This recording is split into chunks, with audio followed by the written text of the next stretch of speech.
आज 4 फरवरी है और 4 फरवरी 1948 में श्रीलंका भी आज़ाद हुआ था, हमारे पाकिस्तान के आज़ाद होने के कुछ ही माह के बाद।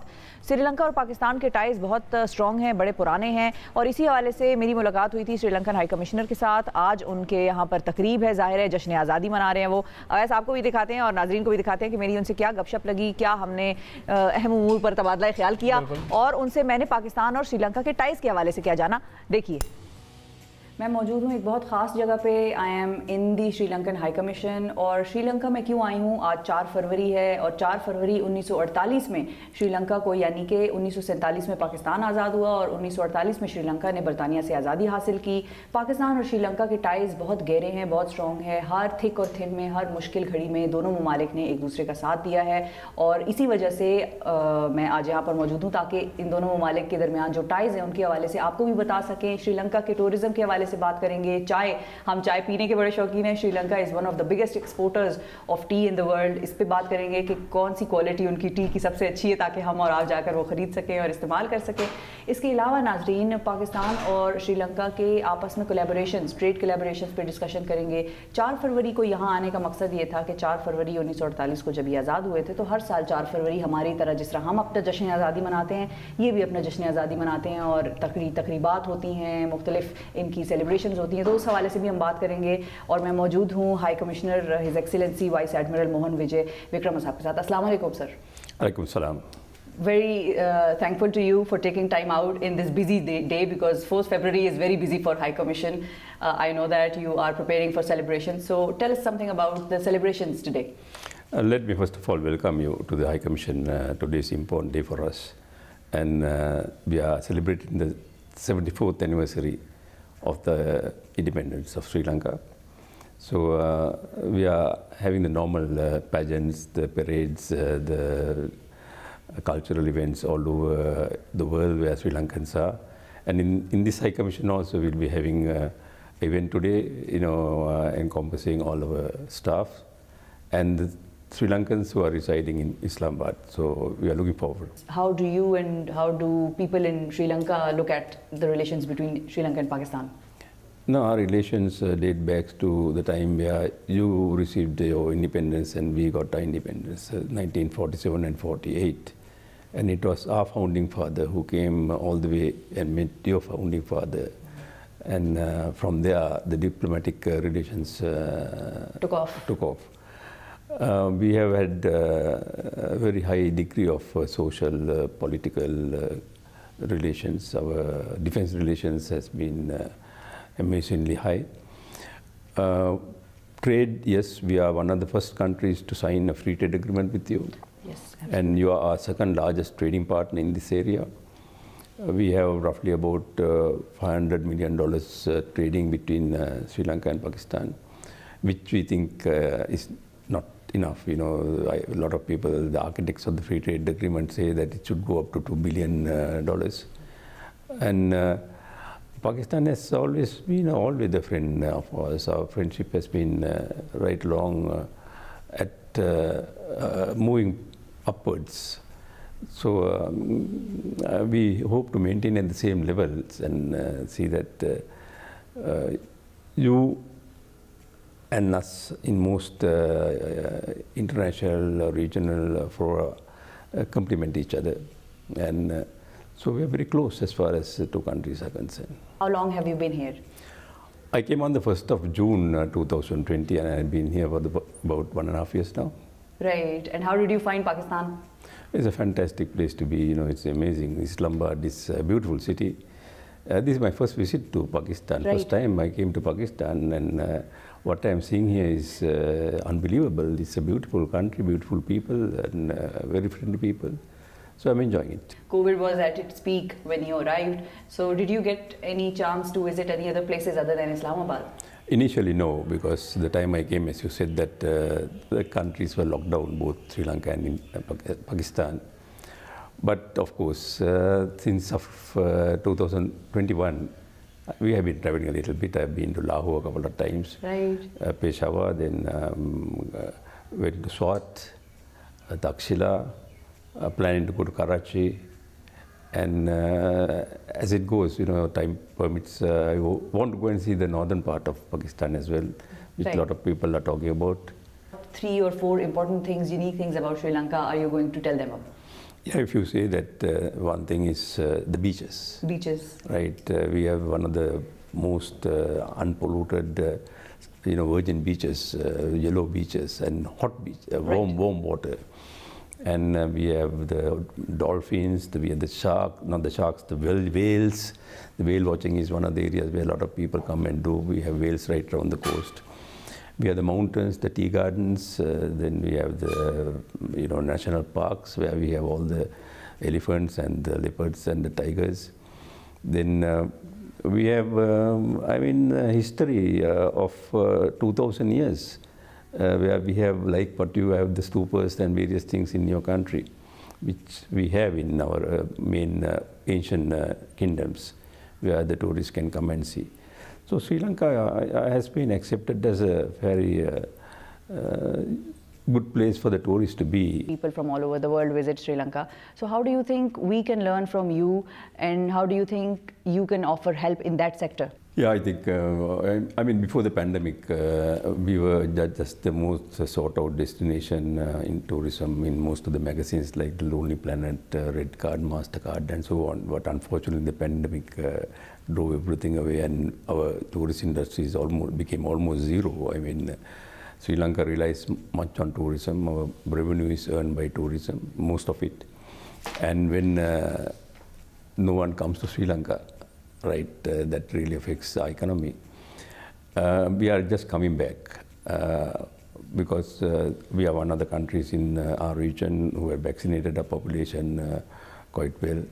And so we feel that even with this Omicron that we can keep our airports open and tourist destinations open for the foreigners who come with the vaccination. And Pakistan, and we have had many discussions. I have had discussions with your former tourist minister. And even during the Prime Minister's visit to Pakistan, he offered that he will make arrangements for the Sri Lankans to come, the Buddhists to come and visit your Gandhara civilization, which we have some long connections because of the religion. In fact, Pakistan government facilitated high-powered religious delegation and they witnessed all what is available. In fact, I had gone to most of these places now. And we have to get together and get your Buddhist trail developed so that there are many countries in the region who are Buddhist who can come here and see what the Gandhara civilization meant. At the same time, we know that you have a large outbound tourism in Pakistan. They go to a lot of countries in the region. In fact, we had some discussions even during the pandemic period. There were webinars and Zoom meetings, and we found that most of your operators are not aware what Sri Lanka has to offer. But whenever I speak to somebody who has gone to Sri Lanka, he has a lot to tell about his visit. So that's something we are trying to get the Pakistanis also to make a destination, to their holiday destination in Sri Lanka. We are the biggest importer of tea, one of the biggest importers of tea, and Sri Lanka is one of the biggest exporters of tea. So what are do we have any tea collaborations going on with Sri Lanka, or can we learn from Sri Lanka how to produce good tea, because Pakistanis are tea lovers? Yeah, I think we are the largest import of tea, there's no doubt. And the 70s and the 1980s, your market was flooded with Sri Lankan tea. I mean, if you ask the old generation, they always talk about the Sri Lankan Ceylon tea at that time. It's known as Ceylon tea. And of course, down the line, down the road, Pakistanis have got a palate for the Kenyan tea or the East African tea. But we are making inroads to get back because Sri Lankan tea are called orthodox teas. You know, those are hand plucked and selectively plucked, a little bit expensive. And also it's drunk by a particular type of people, because you have to have time to properly boil it, blend it, and have it. You know, you don't cook it here like what most of the Pakistanis do. But We don't have much of a tea market in Pakistan at the moment, but one of my task is to try to get back to Pakistan, get our tea back to Pakistan. What are the similarities that you found between Pakistani people and the country as well? I mean, one thing is their hospitality. The other thing is, I think, even the terrain. You know, Sri Lanka, although it's a small island, I mean, we are a mountainous island. We have all weather. I mean, we have the low-lying areas, the dry areas, the wet areas, rainy areas. Waters. Yes. So, I mean, we see part of Sri Lanka all over Pakistan. Of course, we don't have the snow, right, and the winter. But other than that, there are a lot of similarities. You also have cricketers in the politics, you know, World Cup winning captain Ranatunga. We also have the Prime Minister who is the World Cup winning captain, and he is the Prime Minister. So this is one similarity that I spotted between two countries. Yeah, it's a unique occurrence, I think. Both World Cup winning captains ended up doing politics. And successful politicians. Successful politicians, I must say that, I mean, I have been an admirer of your Prime Minister the time he was playing cricket. Really? And, you know, still they talk about the cricket Imran Khan in Sri Lanka, even more than our own cricketers. Really? Because in Pakistan we have huge fans, like my own father is a fan of Jayasuriya. Then my co-host Oais is a great fan of Kumar Sangakkara. Have you ever played cricket yourself? I have played a little bit at school days and in the Navy. But of course, with your profession, you can't continue cricket. You have to give up one. The most important thing is Pakistan and Sri Lanka has a very close connection as far as cricket is concerned, because it's you that supported us to get into ICC. I mean, when we were struggling in the other areas of cricket.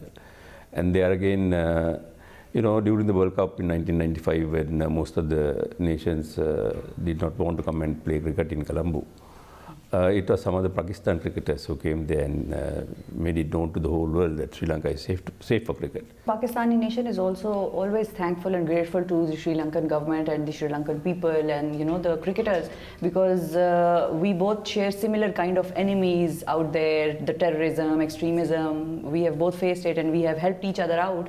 And when we talk about extremism, so Sri Lankan team was unfortunately attacked in Pakistan when they were here to play cricket, and then the international cricket was, you know, kind of not happening in Pakistan, and then the Sri Lankan team was the first one to be back in Pakistan and play cricket. We have military collaborations. You are yourself somebody from the military background, and Mr. Rajapaksa, His Excellency, he was also, when I was reading about him, I found out that he was here in Pakistan in 1972, and he underwent a military short training course for 3 months, and Sri Lankan cadets come to Pakistan, PMA Kakul, and they get trained. Our relationship is not confined to training. I mean, Pakistan military came and assisted us in many ways in training our people. Then they equipped us when we really required some sophisticated hardware.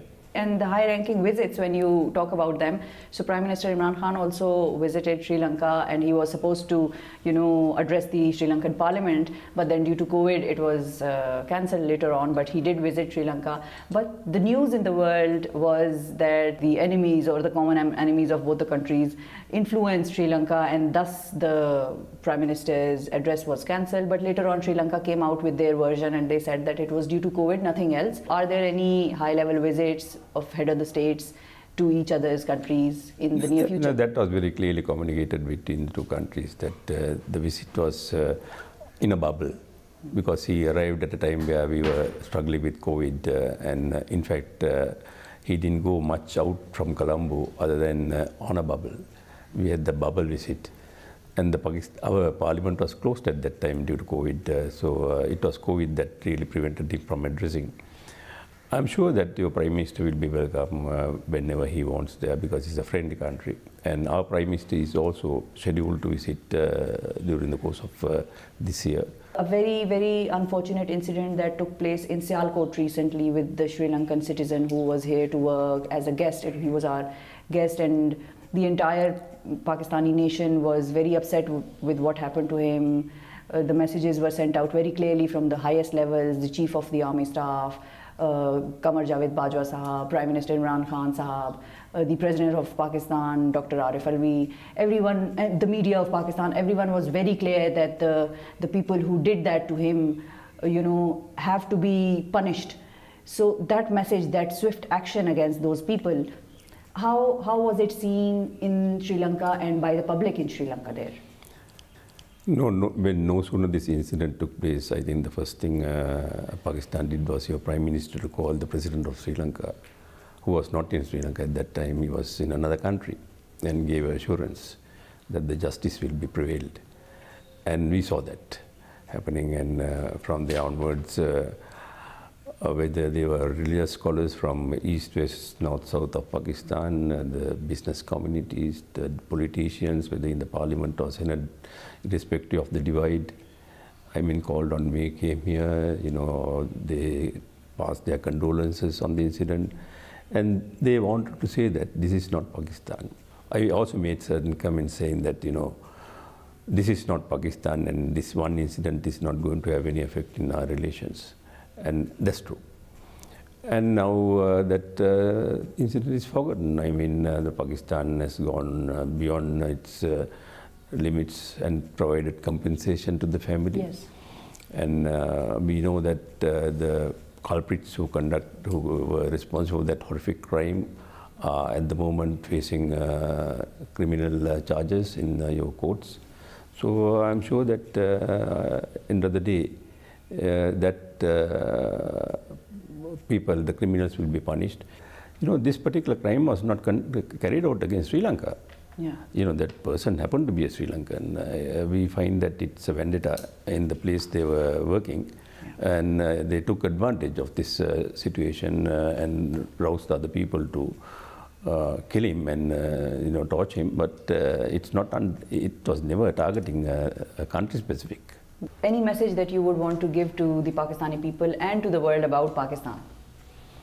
I would say that to the world about Pakistan, that the people are very nice people, they are very hospitable, they are friendly, and Pakistan is a beautiful country to come and visit.